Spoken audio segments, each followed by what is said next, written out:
जनजाति आंदोलन।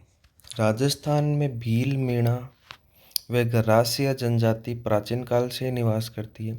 डूंगरपुर व बांसवाड़ा में भील जनजाति तथा जयपुर व उसके आसपास मीणा जनजाति का निवास है।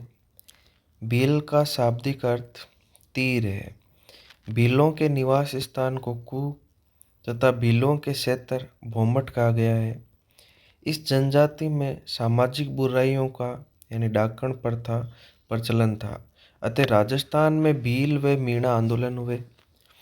हम सबसे पहले भील विद्रोह के बारे में देखेंगे। 1818 में मेवाड़ के शासक भीम सिंह ने अंग्रेजों के साथ सहायक संधि की। इस संधि के बाद अंग्रेजों को देशी रियासत के आंतरिक मामलों में हस्तक्षेप करने का मौका मिला और 1818 में अंग्रेजों ने भीलों को दिया जाने वाला बालाई शुल्क समाप्त कर दिया। भीलों को सुरक्षा के बदले यह शुल्क प्राप्त होता था। अतः भीलों के द्वारा सर्वप्रथम उदयपुर में विद्रोह किया। यहाँ पर आपको ध्यान रखना है, पहले जब ये भील इन्होंने सहयोग किया था महाराणा प्रताप वगैरह, तो आश्वासन दिया गया था कि इनको आजीविका के लिए इनसे सुरक्षा व्यवस्था दी गई इनको, और इनको उसके बदले में एक बलाई शुल्क दिया जाता था, जिसको अंग्रेजों के हस्तक्षेप के कारण क्या हुआ, उसको समाप्त कर दिया गया, जिसके कारण भीलों ने विद्रोह किया उदयपुर में। ये ध्यान रखना। 1823 में कर्नल लुम्बे ने के नेतृत्व में भील विद्रोह का दमन कर दिया गया। अंग्रेजी सरकार के द्वारा भीलों के विद्रोह को दमन करने हेतु निम्न सैन्य टुकड़ियों का गठन किया गया। तो ये सैन्य टुकड़ियाँ आपको वैसे तो 1857 की क्रांति में बताइए, लेकिन वापस एक बार देख लो। जोधपुर लीजन 1836 में सैन्य टुकड़ी का गठन किया गया और इसका मुख्यालय अजमेर में स्थापित किया गया। फिर 1837 में जोधपुर लीजन का मुख्यालय सिरोही और 42 में इसका मुख्यालय एरनपुरा में स्थानांतरित कर दिया गया। बाकी इसमें हमने देखे थे इनके सैनिक पूर्बिया और मारवाड़ के सैनिक थे, और ये जोधपुर लीजन वो एजीजी के मुख्यालय की रक्षा करने गई थी, ये वही है। मेवाड़ मिल कोपरस 1841 में इस सैन्य टुकड़ी का गठन किया गया तथा इसका मुख्यालय उदयपुर के खेरवाड़ा नामक स्थान पर स्थापित किया गया। फिर भगत आंदोलन से पहले हम वहाँ के कुछ शाब्दिक टर्म है जो पूछी जाती है उनको ध्यान रखेंगे। एक बराड़ शुल्क क्या होता है? आदिवासियों के द्वारा अपनी आजीविका चलाने हेतु कंदमूल, फल व जड़ी बूटियाँ बेचने का कार्य किया जाता था, जिसके बदले में सरकार के द्वारा बराड़ नामक शुल्क वसूला जाता था। तो ये ध्यान रखना, ये है क्या बराड़ शुल्क। दीकू दीकू शब्द क्या है? तो ये अंग्रेज व जमींदार वर्ग थे जो जनजातियों से भू राजस्व वसूल किया करते थे, उनको दीकू कहते थे। भगत आंदोलन भीलों में प्रचलित बुराइयों को दूर करने और उनके अपने अधिकारों के प्रति सजग करने हेतु गुरु गोविंद के द्वारा भगत आंदोलन चलाया गया। भील जनजाति गोविंद गिरी के प्रति भक्ति भावना रखती थी, इसलिए इस आंदोलन का नाम भगत आंदोलन पड़ा।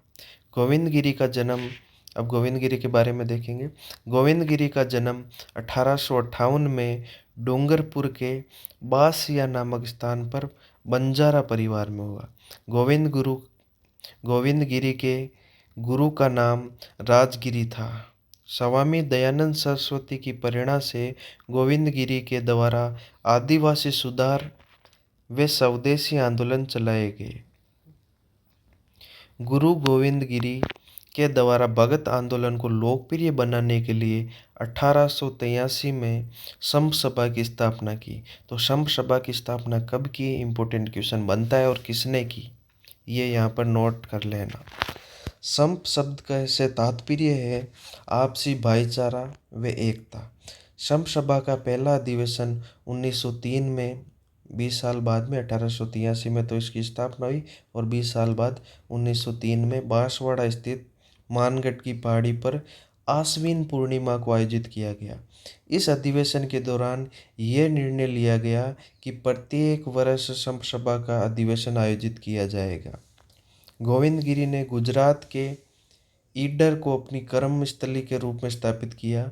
गोविंदगिरी के द्वारा बेड़सा नामक गांव में भगत पंथ की स्थापना की गई। तो ये दो इम्पोर्टेंट पॉइंट है गोविंदगिरी के बारे में। गोविंदगिरी ने कोतवाल नामक धार्मिक मुखिया की नियुक्ति की, जो भीलों के विवाद का निपटारा किया करते थे। तो जो भीलों के विवाद का निपटारा किया करते थे उसको किस नाम से जाना जाता है, तो ये पूछा जा सकता है आपको। ये कोतवाल नामक धार्मिक ये मुखिया का कार्य क्या था, या इसकी नियुक्ति किसने की, या किससे संबंधित है, यहाँ पर क्वेश्चन बन सकता है। 1913 में मानगढ़ अधिवेशन के दौरान भीलों ने गुल मोहम्मद नामक एक सैनिक की हत्या कर दी। अतः फिर सैनिकों के द्वारा इस अधिवेशन पर गोलियां चला दी गई और इसमें 1500 भील मारे गए। गोविंदगिरी को गिरफ्तार करके फांसी की सज़ा सुनाई गई, परंतु भीलों के दबाव के कारण पहले ये सज़ा 20 वर्ष की कारावास में बदली गई, फिर बाद में इसको 10 वर्ष के कारावास में बदल दिया गया। फिर एके आंदोलन या भूमट आंदोलन के बारे में देखेंगे। एके आंदोलन या भूमट आंदोलन का नेतृत्व किसने किया, तो मोतीलाल तेजावत। इंपॉर्टेंट क्वेश्चन है, इसका डायरेक्ट क्वेश्चन पूछा जा सकता है कि इनका नेतृत्व करने वाले कौन थे, तो मोतीलाल तेजावत, जिनका जन्म उदयपुर के कोल्यारी नामक स्थान पर ओसवाल परिवार में हुआ। मोतीलाल तेजावत के द्वारा एक नारा दिया गया, हुक्म और हाकिम नहीं।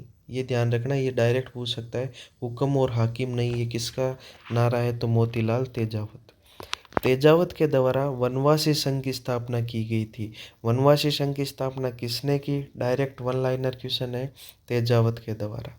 इन्हें भीलों का मसीहा कहा जाता है तथा मेवाड़ का गांधी कहा जाता है। फिर इम्पोर्टेंट क्वेश्चन कि भीलों का मसीहा किसे कहा जाता है, या पूछा जा सकता है मेवाड़ का गांधी किसे कहा जाता है, तो मोतीलाल तेजावत को कहा जाता है। भील जनजाति ने बावजी के नाम से संबोधित करती थी।